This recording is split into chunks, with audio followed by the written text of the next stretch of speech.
জয়মা, মা গো, দেখিস মা। রাজবল্লভী মন্দিরের নান মন্দিরে ভোগের থালা থেকে কিছু পরিমাণ ভাত হাতে নিয়ে সেটা মা রাজবল্লভীর দিকে তাকিয়ে কপালে ঠেকিয়ে বলে ওঠেন রহস্য রোমাঞ্চ ঔপন্যাসিক নীলকমল ব্যানার্জি। আমরা তিনজন নীলকমল বাবুর এরকম ভক্তি গদগদ ভাব দেখে একেবারে অবাক হয়ে যাই। আমরা বলতে আমি, বেনুদা আর সঞ্জীব বাবু। বেনুদা এবার বলে, ওসাই, নতুন বই কবে পাবলিশ হচ্ছে? নীলকমল বাবু একটা বিনয়ের হাসি এসে বলেন, মনিম, আর মাত্র 1 সপ্তাহের অপেক্ষা কেবল। তাই তো ভাবি, প্রণামটা এমন দীর্ঘায়িত হলো কেন, যেখানে আপনার সামনে গরম ভাত আর সবজি উপস্থিত। আসলে বেনুবাবু, এই মায়ের মুখখানা দেখে পুরো মায়া জাগলো তাই। বেশ বেশ, এবারে ঝটপট খেয়ে নিন, তারপর পুকুর পাড়ে বসে কথা হবে না। গতকাল সন্ধ্যার সময় আমরা তিনজন মানে বেনুদা, আমি আর নীলকমল বাবু চলে আসি হুগলির বোরল গ্রামে। না, এখানে ঘুরতে আমরা আসিনি। আসলে বোরল গ্রাম পঞ্চায়েতের বার্ষিক অনুষ্ঠানে নীলকমল বাবুকে বিশেষ অতিথি হিসাবে আমন্ত্রণ করেন সঞ্জীব বাবু, আর এও বলে দেন যাতে বেনুদাও সঙ্গে আসে যেন। এমনিতেই বেনুদার কর্মব্যস্ততা এখন অতটা নেই, তারপর এরকম গ্রাম্য পরিবেশে আসতে আমরা খুবই ভালোই বাসি। তাই বেনুদা এক কথায় রাজি হয়ে যায়। নীলকমল বাবু বেনুদা রাজি শুনতে এক প্রকার হালকাই বোধ করতে থাকেন। তাই তো গতকাল বিকেলবেলায় নীলকমল বাবু গাড়িতে চেপে রওনা দিই আমরা তিনজন। সঞ্জীব বাবুর বাড়ি আস্তে আস্তে বেশ রাত্রির হয়ে যায়। তাই আজ আমরা চলে আসি বিখ্যাত শ্রী মা রাজবল্লভীর মন্দিরে। এখানে মায়ের পুজো দিয়ে বানেশ্বর মহাদেব দর্শন করে, রন্ধনশালা দর্শন করে, মধ্যাহ্ন ভোজন সম্পূর্ণ করে আমরা এখানে বসে আছি মন্দিরের সংলগ্ন পুকুর ঘাটে। জায়গাটা কিন্তু বেশ খাসা সঞ্জীব বাবু, এর স্মৃতি বহুকাল আমরা বয়ে বেড়াবো। সঞ্জীববাবু বললেন, কি যে বলেন মশাই, এতে কিছুই নেই। আমি গেল বছর কলকাতা শহর গেলে পরে নীলকমল বাবুর কাছে যা যত্ন পাই, তার কাছে এটা নস্যি মাত্র। নীলকমল বাবু হাতের চেটোতে থাকা জোয়ান পরিষ্কার করতে করতে বলেন, মানে ধর মশাই, ওসব ছাড়ুন তো। গোটা 10 বিশাল বাড়ি আর সাজানো বাগান, কিন্তু আপনি যে পরিবেশে দেখাচ্ছেন, এ আমার মন একেবারে ভরে গেল। এটা একদম ঠিক কথা বলেছেন কিন্তু নীলকমলবাবু। এরপর সিগারেটটা ছুঁড়ে ফেলে দিয়ে পুকুর পাড় থেকে আমাদের সামনে এসে বনে বেনুদা, শহরের ইট পাথরের মধ্যে থাকতে থাকতে আমাদের কখন পাথর হয়ে গেছি বুঝতেই পারিনি। তাই মাঝে মাঝে গ্রামে এসে এখানকার সরল মানুষগুলোর সাথে মিশলে মানুষের স্বাভাবিক জীবনযাত্রায় ফেরা যায়। কি বলেন নীলকমলবাবু? এতক্ষণ আমাদের কথা শুনে সঞ্জীববাবু জিজ্ঞাসা করলেন, মিস্টার মুখার্জি, এই মন্দির আপনার কেমন লাগলো? বেনুদা মৃত হেসে বলে, খুবই সুন্দর। আর এটা দেখে ভালো লাগলো যে এখানে রাজনীতির ছোঁয়া এখনো পর্যন্ত লাগেনি। হ্যাঁ, সেটা ঠিক বলেছেন মিস্টার মুখার্জি। তবে বাঙালিরা যে বোকা, তাদের কিছুদিনের মধ্যেই। সঞ্জীববাবুর কথা থামিয়ে বেনুদা বলে, বাঙালিকে এত বোকা ভাববেন না সঞ্জীববাবু। বাঙালি হলো একটা বুদ্ধিমান জাত, তারা জানে ধর্মের অর্থ কি। তাই মানে ওসব ছাড়ুন তো মশাই, আমার তো এটা ভেবেই চিন্তা হচ্ছে যে সংবর্ধনা সবাই কি বলবো, আর আপনারা সব। সরি নীলকমলবাবু, সরি। আমরা মন্দির থেকে বেরিয়ে আসার সময় সঞ্জীববাবু বললেন, প্রভাতবাবুর আমাকে ক্ষমা করবেন কিন্তু। বেনুদা অবাক হয়ে জিজ্ঞাসা করে, ক্ষমা? কিন্তু কেন? আসলে আপনার অনুমতি না নিয়ে একটা কথা দিয়ে ফেলেছি মশাই। কি কথা? নীলকমলবাবু বলে ওঠেন, বলে কি কথা ভাইয়া সঞ্জীব? আসলে আমাদের গ্রামের জমিদার শ্রীন্দ্রনাথ চিনে মহাশয় জানতে পারেন যে আপনারা তিনজন আমার বাড়িতে আসছেন। আপনারা গ্রামের অতিথি, উনি আপনাদের নিমন্ত্রণ জানিয়েছেন আজ রাতের নৈশভোজে। আমার উচিত ছিল আপনাদের অনুমতি নেওয়ার, কিন্তু বুঝতেই তো পারছেন। মানে ও সঞ্জীব ভাইয়া, ওসব ভাবছো কেন বলো তো? মানে তোমার কথা মানে আমার কথা। এরপর বেনুদার দিকে তাকিয়ে বলেন, কি বেনুবাবু, আপনি যাবেন তো নাকি? অবশ্যই যাব। আর আপনার মতন স্বনামধন্য লেখক বললে অবশ্যই যেতে হবে বই কি। মন্দির থেকে বেরিয়ে আমরা চারজন নীলকমলবাবুর গাড়ি করে রওনা দিয়ে চিনে বাড়ির উদ্দেশ্যে। বাড়িটা অবশ্য সঞ্জীববাবুর বাড়ির কাছেই। সঞ্জীববাবুর কথা শুনে যেটুকুন বুঝলাম তাতে মনে হলো রাস্তার এদিক আর ওদিক, তবে ওটা রাস্তা না বলে রণ নদীর ওপর গড়ে ওঠা খড়িগাছি পোলের এদিক আর ওদিক বললেই ভালো হয়। রণ নদীর নাম শুনতে নীলকমলবাবু বলেন, এই বুঝলেন বেণুবাবু, ওটা কি মানে এই নদীটাকে আমি প্রথমে খাল ভেবেছিলাম। বেনুদা রাস্তার দিকে এক দৃষ্টিতে তাকিয়ে থেকে বলে, সেটাই স্বাভাবিক নীলকমলবাবু। আসলে নদীর ওপর পলি জমে ওটা খালে পরিবর্তন হয়েছে। বলতে পারেন এখানে মানুষের কর্মদক্ষতা স্বীকার করতেই হয়। বেনুদার কথা শেষ হতে না হতেই মাঝ রাস্তায় গাড়িটা থেমে যায়।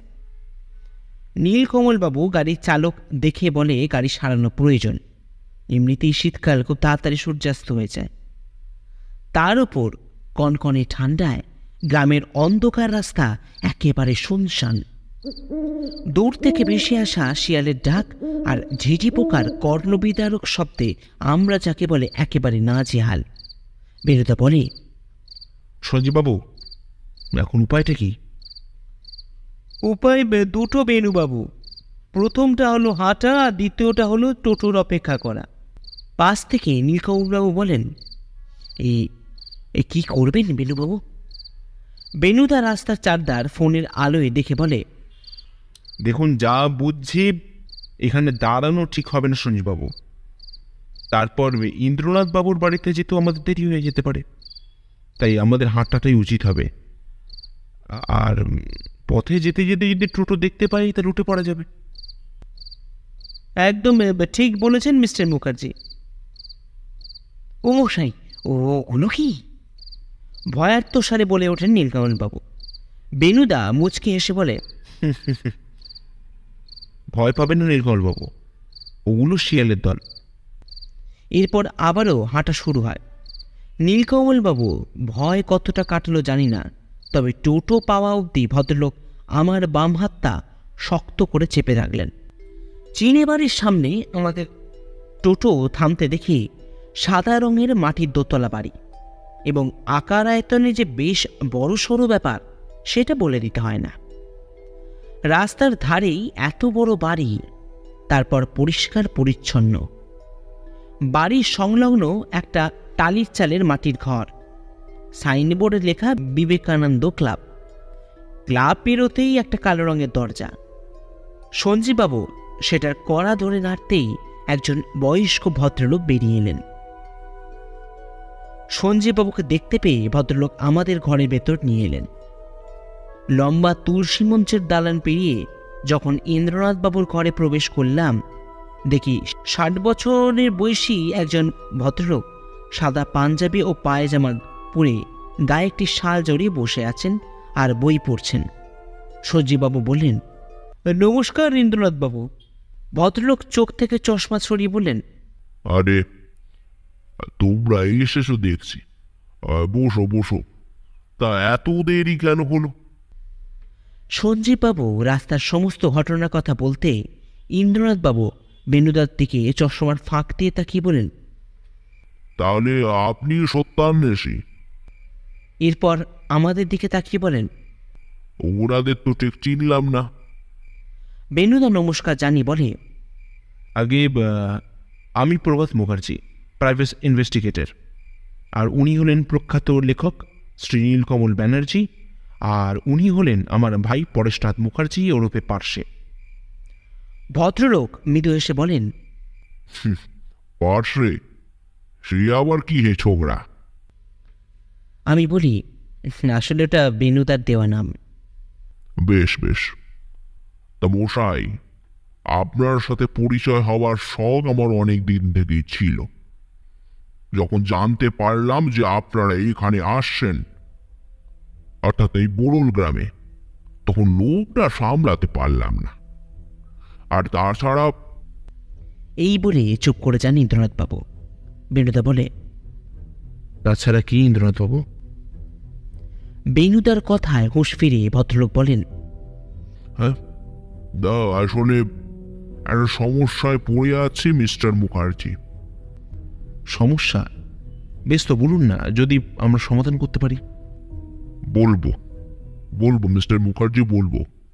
তার আগে রাতের ডিনারটা সেরে ফেলুন। রাতের মস্ত আয়োজনের খাওয়া দাওয়া শেষ করে আমরা দোতলার একটা ঘরে বসে আছি। একটা সাদা চাদরে মোড়া খাটে বসে মিস্টার চিনি, আর তাকে ঘিরেই আমরা চেয়ারে বসে আছি। বেনুদা নীরবতা ভঙ্গ করে বলে, আচ্ছা, আমাদের ডাকার অন্যতম কারণটা জানালেন না ইন্দ্রনাথবাবু? ইন্দ্রনাথবাবু একটু অন্যমনস্ক হয়ে বলেন,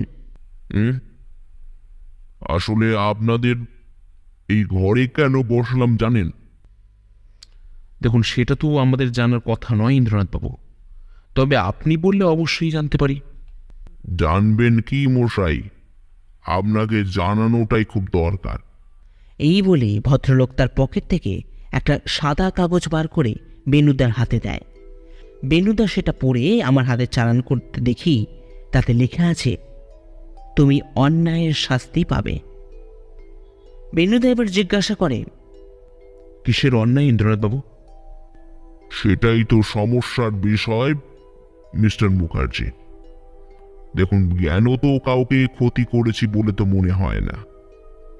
তাহলে এইরকম বেনুদা এবার জানলার সামনে গিয়ে জানলা খুলে ক্লাবের ছেলেদের ব্যাডমিন্টন খেলা দেখতে দেখতে বলে, দেখুন, আপনি কি এখানে একাই থাকেন নাকি ইন্দ্রনাথবাবু? হ্যাঁ, তবে হরিহর আমার সাথেই থাকে, একলা মানুষ। কেন, আপনার পরিবার? দেখুন মিস্টার মুখার্জি, কলকাতায় থাকাকালীন আমি একটা বিবাহ করেছিলাম, কিন্তু আমার স্ত্রীর অকাল প্রয়াণে আমি সব কিছু ছেড়ে আবার এই দেশের বাড়িতে ফিরে আসি। তারপর আর বিয়ে করতে মন চায়নি মশাই। কলকাতায় কি কাজ করতেন আপনি? আমার কাঠের ব্যবসা ছিল প্রভাত বাবু। এখন এই বাড়ি আর বিঘে কত এই 2 ফসলা জমি নিয়ে আমি বিব্ব আছি। তাহলে আপনার চলে কি করে, মানে খরচটা? একা মানুষ নীলকমল বাবু, তাই কোনো মতে বেশ ভালোই চলে যায়। বেনুদা এবার বলে, পুলিশকে জানিয়েছেন? না না, আসলে থানা এখান থেকে বহু দূর, আর তাছাড়া আমি চাই না পুলিশের মধ্যে যুক্ত হোক। কিন্তু এসব বিষয়ে যে পুলিশের ভূমিকা উল্লেখযোগ্য ইন্দ্রনাথবাবু। জানি প্রভাত বাবু, কিন্তু আমি চাই এই বিষয়ে আপনি তদন্ত করুন আর এই অশনীয় অবস্থা থেকে আমাকে বার করুন। বেনুদা এবার ইন্দ্রনাথবাবুর দিকে মুখ ফিরিয়ে তীক্ষ্ণ দৃষ্টি দিয়ে বলে, প্রভাত মুখার্জি কারোর ভরসা ভাঙে না ইন্দ্রনাথবাবু। আমি এই রহস্যের সমাধান অবশ্যই করার চেষ্টা করব, আর তার ভার আমি নিলাম। এই তো মশাই, এবার জমবে মজা। এতক্ষণ না মশাই এই সব কিছু কিরকম ফিকে ফিকে লাগছিল, যেন নুন ছাড়া তরকারি। এবার কিন্তু খেলা জমবে। আমাদের চমকে দিয়ে হঠাৎ বলে ওঠেন নীলকমলবাবু। বেনুদা হেসে বলে, জমবে কিনা জানি না কমলবাবু, তবে বেশিক্ষণ কম্বলের বাইরে থাকলে আমরা যে জমে যাব সেটা বলতেই পারি। পাশে ওঠ, ইন্দ্রনাথবাবু ফোন হয়েছেন। বেনুদার এই কথা শুনে আমি বিছানায় উঠে দেখি বেনুদা জামা কাপড় পরছে, আর নীলকমলবাবু জ্ঞান শূন্য দৃষ্টিতে তাকিয়ে রয়েছে, একবার বেনুদার দিকে আর একবার আমার দিকে। নীলকমলবাবু, রেডি হয়ে নিন, আমাদের এক্ষুনি বেরোতে হবে। নিজের চোখ রকরাতে রকরাতে নীলকমলবাবু বলেন, কি করে হলো মশাই? ওখানে না গেলে কিছু বোঝা যাবেন নীলকমলবাবু, তাই আপনি যদি... হ্যাঁ হ্যাঁ, আমি এক্ষুনি প্রস্তুত হচ্ছি। সঞ্জীববাবুর বাড়ি থেকে মিনিট 5 দৌড়েই চিনে বাড়ি। মাঝে খালি ওই খুঁড়িগাছি পেরোলেই ওদের বাড়িটা। বাড়িটার সামনে যেতে দেখি পুলিশের জিপ দাঁড়িয়ে আছে। বাড়ির ভেতরে ঢুকতে দেখি উঠোনে হরিয়ার মাথায় হাত দিয়ে কান্নাকাটি করছে, আর একজন ইন্সপেক্টর দাঁড়িয়ে ফোনে কথা বলছেন। বেনুদার সামনে যেতেই ইন্সপেক্টর এগিয়ে এসে বলেন, আরে আরে মিস্টার মুখার্জি, যে আপনি এখানে, কি সৌভাগ্য আমার। বেনুদা করমন্দন করার পর আমাদের পরিচয় করিয়ে দিয়ে বলে, আসলে গতকাল রাতে ইন্দ্রনাথবাবুর বাড়িতে আমাদের ডিনারের একটা ইনভিটেশন ছিল, আর কাল আনুমানিক ওই 11টা নাগাদ আমরা এখান থেকে বেরিয়ে যাই। তবে কি করে... আপনি নিজের চোখে দেখুন না, চলুন। আমরা যখন ইন্দ্রনাথ বাবুর বাড়ি ঘরে ঢুকলাম তখন দেখি 2 জন কনস্টেবল ঘরে ঘুরে ফিরে দেখছেন, আর একজন ফটোগ্রাফার লাশের ছবি তুলছেন। লাশের দেখে বেনুদা আর আমি এগিয়ে গিয়ে দেখি কলায় শক্ত কিছু ধাতব বস্তু দিয়ে শ্বাসরোধ করা হয়েছে। বেনুদা আমাকে ইশারা করে ব্যাপারটা ভালো করে দেখার জন্য বলে। এদিকে নীলকমলবাবু আমার পেছন থেকে উঁকি মেরে ইন্দ্রনাথ বাবুর লাশটা দেখার চেষ্টা করতে থাকেন। ঘরের বাইরে আসতেই নীলকমলবাবু বলেন, মানে কি হয়ে গেল বলুন তো মশাই? মানুষটার সাথে এই কাল রাতে পর্যন্ত আলোচনা হলো, কিন্তু আজ...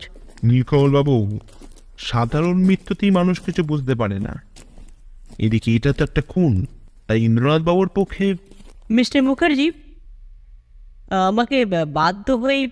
ইন্সপেক্টর ভদ্রকথা থামিয়ে বেনুদা বলে, আমি জানি মিস্টার ভদ্র, আমরা প্রধান সাসপেক্ট, আর পুলিশের নজরে আমরা আদতাই তালিকায় থাকতে পারি। তাও আপনাকে অনুরোধ করব যে আমাকে কিছু সময় দেওয়ার জন্য, যাতে আমাদের নির্দোষ এটা প্রমাণ করতে পারি, আর আসল অপরাধীকে ধরিয়ে দিতে পারি আপনাদের হাতে। এরকম বলবেন না প্রভাসবাবু, মানে আপনার মতন এমন দুধে গোয়েন্দা এই বাংলায় খুব কমই আছে। তার উপর স্বনামধন্য লেখক নীলকমল বন্দ্যোপাধ্যায়ও আপনার সঙ্গে যখন আছেন, তাই আমাদের ভরসা না করে উপায় কি বলুন তো? বেশ, তা আপনি কিছু আন্দাজ করছেন নাকি? দেখুন, এখন সেভাবে কিছু বলা যাবে না মিস্টার মুখার্জি, যতক্ষণ না পোস্টমর্টম হচ্ছে। আমাকে... বেনুদার কথা থামিয়ে ইন্সপেক্টর ভদ্র বলেন, আপনাকেও বলতে হবে তাই তো? আমি রিপোর্ট পেলেই আপনাকে সব ইনফর্ম করে দেব। আপাতত আমি চলি। আর আপনি কেসটার নতুন কিছু তথ্য পেলেন কিনা সেটাও যদি আমাকে একটু জানিয়ে দিতে পারেন মিস্টার মুখার্জি। ইন্সপেক্টর ভদ্র চলে গেলে আমরাও সেখান থেকে বেরিয়ে আসি। পথে আস্তে আস্তে নীলকমলবাবু বলেন, আরে ও মশাই, কি বুঝলেন সেটা তো বলুন। আপাতত একটু চায়ের দরকার নীলকমলবাবু, চলুন, সামনে একটা চায়ের দোকান আছে, সেখানে গিয়ে বসি।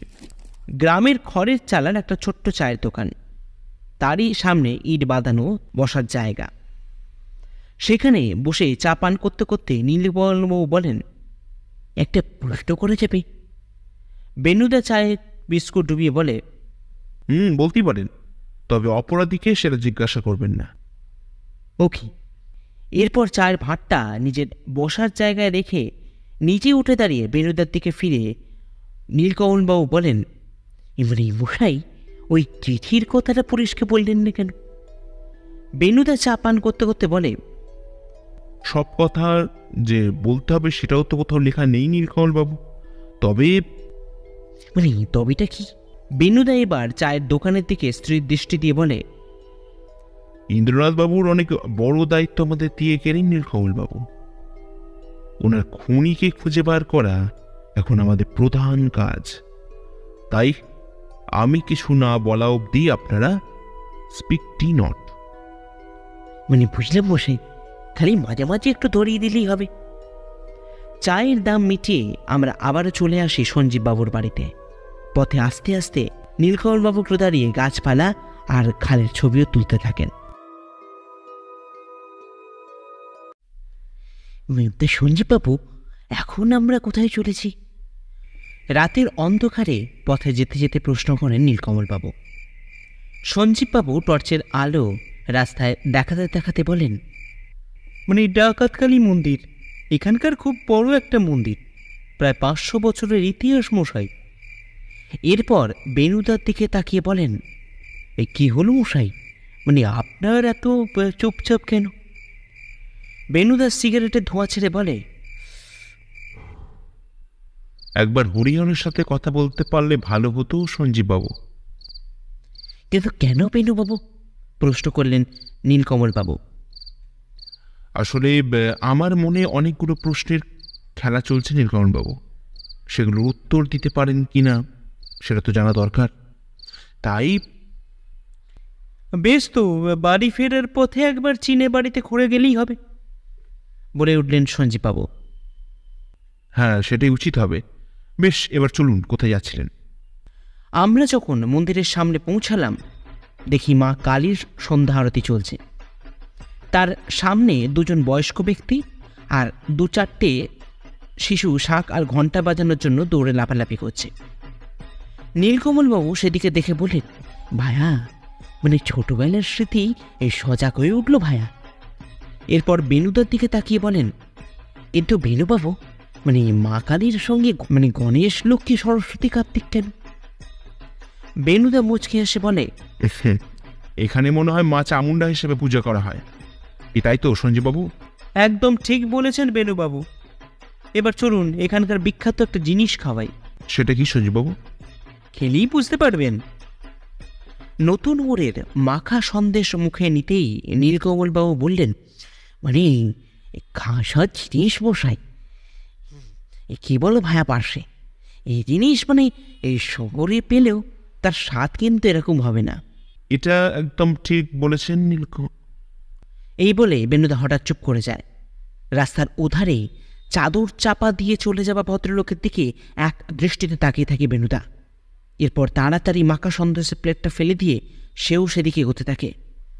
সঞ্জীববাবু পরে আসবেন শুনে আমরাও বেনুদার পিছু নিলাম। কিছু দূর এগোতেই বেনুদা সে ভদ্রলোককে লক্ষ্য করে বলে, হরিহরবাবু।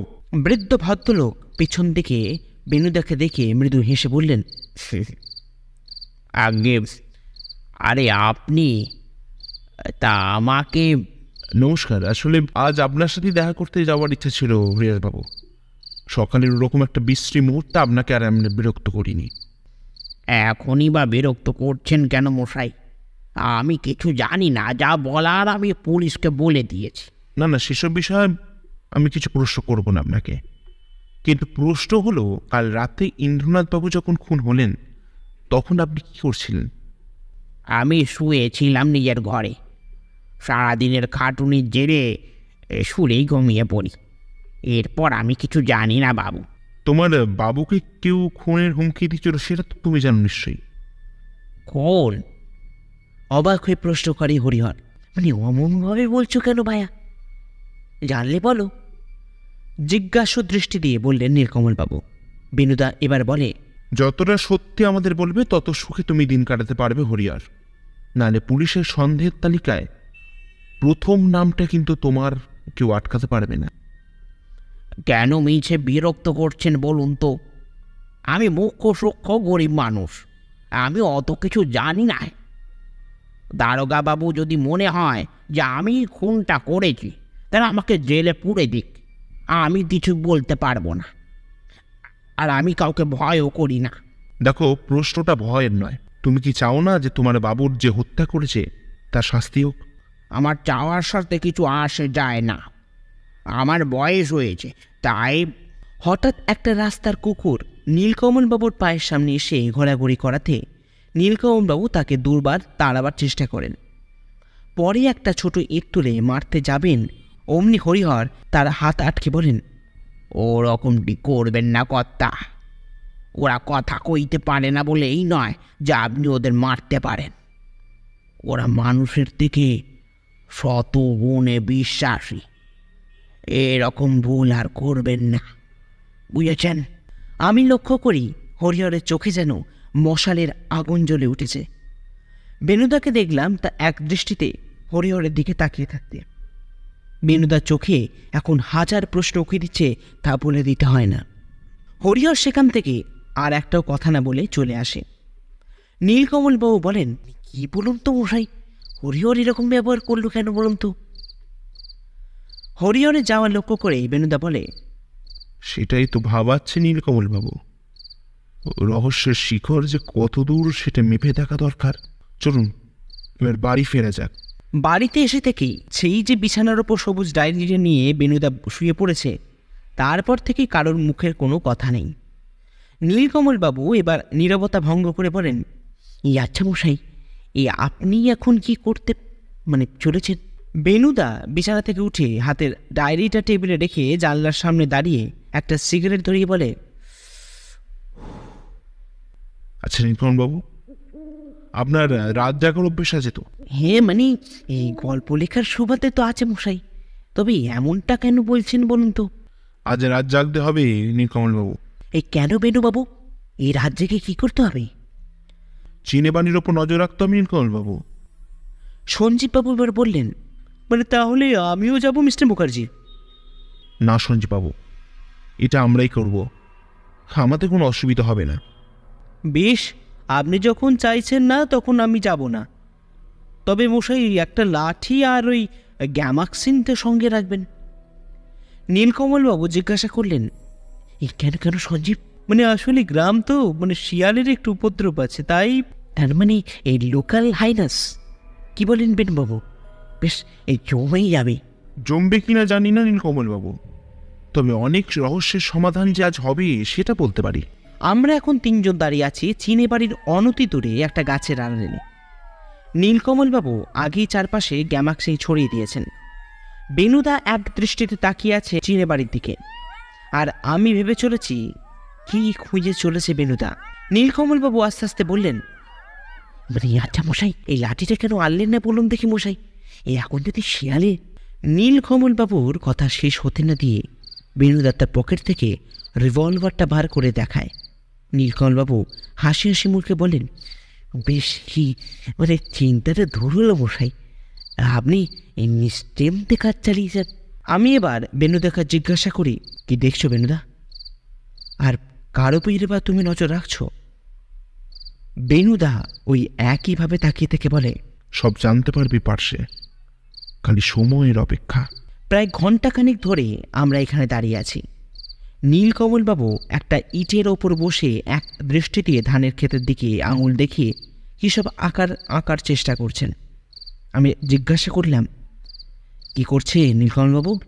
নীলকমলবাবু দূরে মাঠের মাঝখানে থাকা বৈদ্যুতিক পোল আর তারের দিকে তাকিয়ে বললেন, এই দেখো ভাইয়া, ওই পূর্ণিমা চাঁদের আলোয় ওটাকে কেমন বড় সড়ো কাকতারুয়া লাগছে দেখো। সত্যি ভদ্রলোকের শিল্পী সত্তার এলেম আছে। আমি কিছু বলতে যাবো, অমনি বেনুদা বলে, পাশে এদিকে আয়। আমরা দুজন বেনুদার পাশে দাঁড়াতে দেখি চিনে বাড়ির সদর দরজা খুলে একজন লোক এক হাতে লাঠি আর অন্য হাতে একটা কাপড়ে ঢাকা কি জিনিস নিয়ে জঙ্গলের মধ্যে প্রবেশ করে গেল। বেনুদা আমাদের হাত নির্দেশ করে সেই দিকে যাওয়ার জন্য বলে। আমরা বেনুদার পেছন পেছন আস্তে আস্তে পায়ে শব্দ না করে খুব সন্তর্পণে এগোতে লাগলাম। হঠাৎ একটা জায়গায় গাছপালা ফাঁকা হয়ে গেল, আর তারপরেই দেখা গেল একটা পুকুর। আমরা এবার এক বটতলার আড়ালে লুকিয়ে পড়লাম। চাঁদের আলোতে দেখলাম সেই অপরিচিত ভদ্রলোক পুকুর পাড়ে বাঁশ বাগানের মাঝখানে গিয়ে দাঁড়িয়ে পড়লেন। তারপর মাটিতে সেই কাপড় ঢাকা বস্তু রেখে বললেন, বলু, খাওয়ার খেয়ে যা বাবা, অনেক কষ্ট তুই করেছিস, এবার তোর শান্তি। আমি তোর মৃত্যুর বদলা নিয়েছি।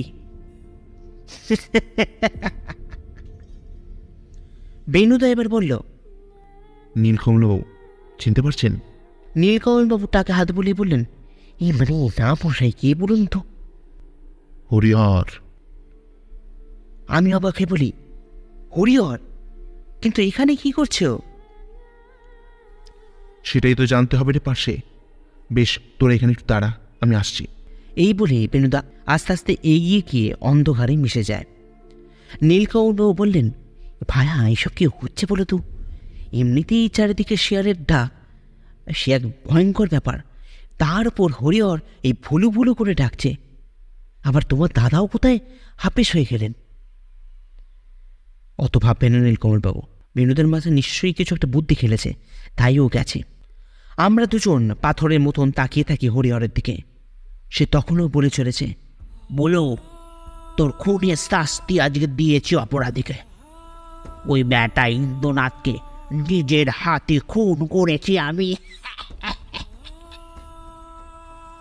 এবার আমার মনেও শান্তি রে, বলো, আমার মনেও শান্তি। হঠাৎ আমাদের চমকে দিয়ে বেনু তার রিভলভার তাক করে তাকলো হরিহরের দিকে। তারপর বলে উঠল, আপনার সব খেলা শেষ হরিহর বাবু। প্রথম থেকেই আমার আপনার ওপর সন্দেহ ছিল, কিন্তু মজার বিষয় হলো এত তাড়াতাড়ি যে রহস্যের সমাধান করে ফেলবো সেটা ভাবতে পারিনি। আমরা বেনুদের কাছে এগিয়ে যেতে দেখি বেনুদের মুখে সেই বিখ্যাত ধারালো হাসিটা। দিনের প্রথম আলো স্পর্শ করলো বেনুদের মুখকে। পাখির কলরবে ভরে যাচ্ছে আকাশ বাতাস। আস্তে আস্তে সরে যাচ্ছে রাতের জমে থাকা জমাট অন্ধকার, আর তারই সঙ্গে চিনি বাড়ির রহস্য। আমি আর নীলকমলবাবু এক দৃষ্টিতে তাকিয়ে আছি বেনুদার দিকে, আর হরিহর বসে আছেন উঠোনের ঠিক মাঝখানে, মাথায় হাত দিয়ে। তার মুখে চোখে অদ্ভুত এক চিন্তার ছাপ, যেন অচেনা কোনো আতঙ্কে তাড়া করে বেড়াচ্ছে তাকে। নীলকমলবাবু তার কাছে এগিয়ে গিয়ে বেনুদাকে বলে, মানে কিছুই তো বুঝতে পারছি না মশাই, ব্যাপারটা কি বলুন তো? বেনুদা চেয়ারে হেলান দেওয়া মাথাটাকে সিধে করে বলে, ব্যাপারটা বর্ণনা আমি আজ করব না নীলকমল বাবু, করবেন হরিহর। এই বলে হরিহরের দিকে তাকিয়ে বলে, কি হলো হরিহর, এবার তো মুখ খোলো। হরিহর হিংস্র দৃষ্টি গিয়ে পড়েছে বেনুদার ওপর। বেনুদা আবার বলে, তুমি মুখ খুলবে না পুলিশ খুলবে? বেনুদার কথা শেষ হতে না দিয়ে হরিহর বলে, না না, সেটা করবেন না, আমি সব বলছি। নীলকমলবাবু হরিহরের দিকে ফিরে বলেন, মানে বেশ তো বাবা, আমার আর এই তস হয়েছে না, বলেই ফেলো না।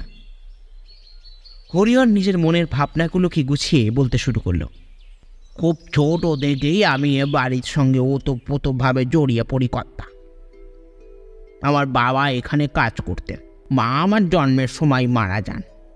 তাই অল্প বয়সী বাবার হাতে হাতে কাজ করতে করতে কখন যে চিনে বাড়ির অদৃশ্য সদস্য হয়ে পড়েছি বুঝতেই পারিনি। বাবুদের বায়না, আদর, রাগ, অভিমান শুনতে শুনতে নিজের অস্তিত্বটাই যে কখন হারিয়ে বসেছি মনেই নেই। হঠাৎ একদিন এই বলে কাঁদতে থাকি হরিহর। বেনুদা একটু ঝুঁকে পড়ে বলে, তারপর একদিন বাবুর কাছে বকুনি খেয়ে অভিমানে বেরিয়ে চলে যায় শ্মশান ধারে। সেখানে পুকুর ধারে বসে ভাবতে থাকি যাদের জন্য জীবনের এতগুলো বছর উৎসর্গ করলাম তারাই কিনা আমায় ভুল বুঝল। আস্তে আস্তে ঝাপসা হয়ে উঠতে লাগলো আমার চোখ। হঠাৎ কোথা থেকে একটা কোমল স্পর্শ হতে লাগলো আমার হাতের ওপর। মুখ ফিরিয়ে দেখি একটা সাদা ধবধবে কুকুরছানা। তার মুখ দেখে ভারী মায়া হলো কথা। কোলে তুলে নিলাম।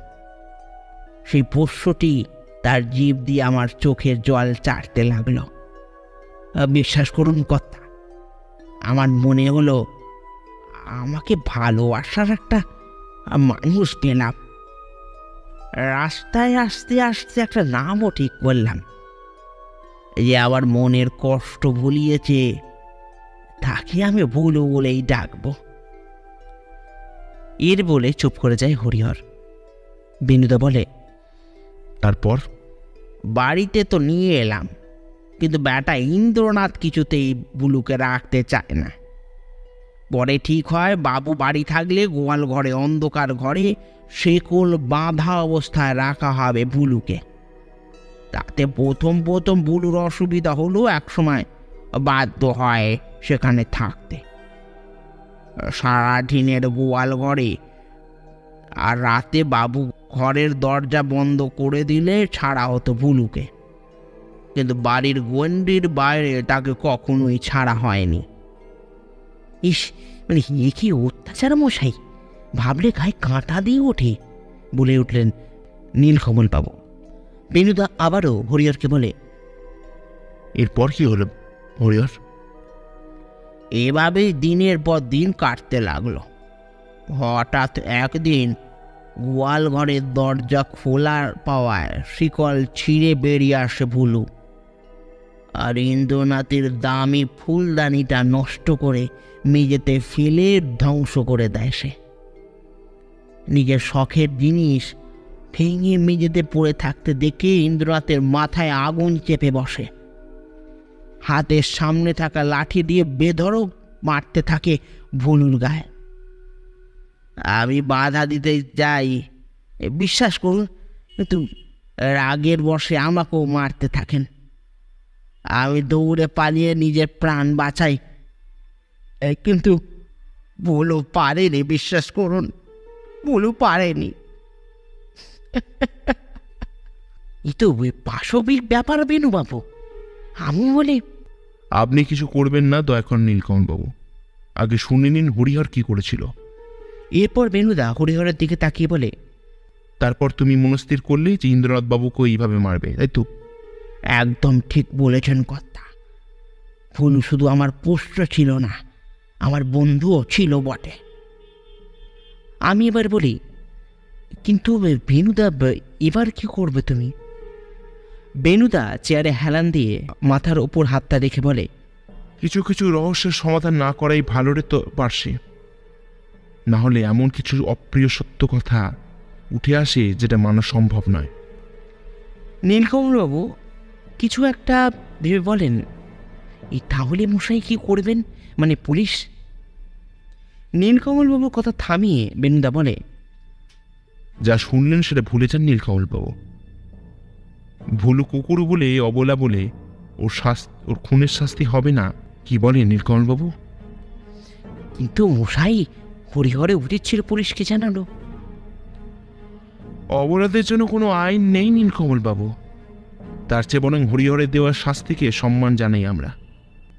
এরপর কিছুক্ষণ চুপ থেকে বেনুদা আবারও বলে, আর ভুলু এখন অনন্তের যাত্রী নীলকমলবাবু, ওকে যেতে দিন। হরিহরের মতন মানুষদের পরিমাণ অনেক দিনে দিনে কমে যাচ্ছে, তাই বলে ইন্দ্রনাথ বাবুর মতন শয়তানের জন্ম হচ্ছে। থাকতে দিন হরিহরকে ওর ভুলুর রেখে যাওয়া স্মৃতিকে আগলে ধরে। বেনুদা কথা থামাতে লক্ষ্য করলাম এক বিন্দু জলের ফোঁটা গড়িয়ে পড়ল বেনুদার চোখের কোণ থেকে।